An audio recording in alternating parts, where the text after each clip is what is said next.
शुक्रवारी करण्याचा एक उपाय देत आहे। हा माता कालिका मातेचा हा उपाय आहे। माता काली तुम्हाला प्रसन्न होईल या चमत्कारी उपायाने। त्याच्यासाठी लाल रंगाचं फूल, शक्यतो जास्वंदीचं फूल जर मिळालं तर ते घ्यावं, कारण की देवीला जास्वंदीचं फूल खूप आवडतं। एक मंत्र सांगत आहे, हा मंत्र करायचा आहे।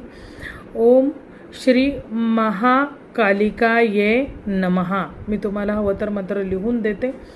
हा मंत्र 11 शुक्रवार तुम्हाला ही पूजा करायची आहे।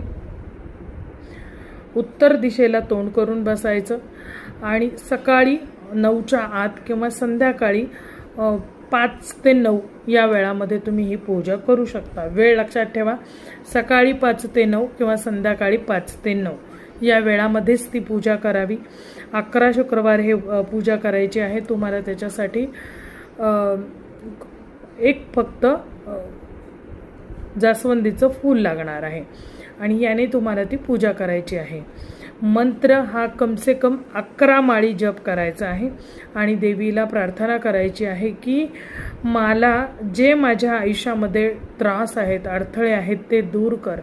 कालिका माता हे अशा वेळेला पूजा केली जाते कालिका देवीची की ज्या वेळेला आपले बाकीचे रस्ते सगळे बंद होतात, त्यावेळेला माता कालिका स्वतः तुम्हाला येऊन मदत करते। पण ज्या वेळेला सगळे रस्ते बंद होतात त्यावेळेला तिचं दार वाजवायची ही बुद्धीसुद्धा आपल्याला व्हायला पाहिजे। तर अशा पद्धतीने जर का काली मातेची पूजा केली तर तुम्हाला नक्कीच त्याचं फळ बघायला मिळेल। असे हे शुक्रवारचा हा चमत्कारी उपाय आहे।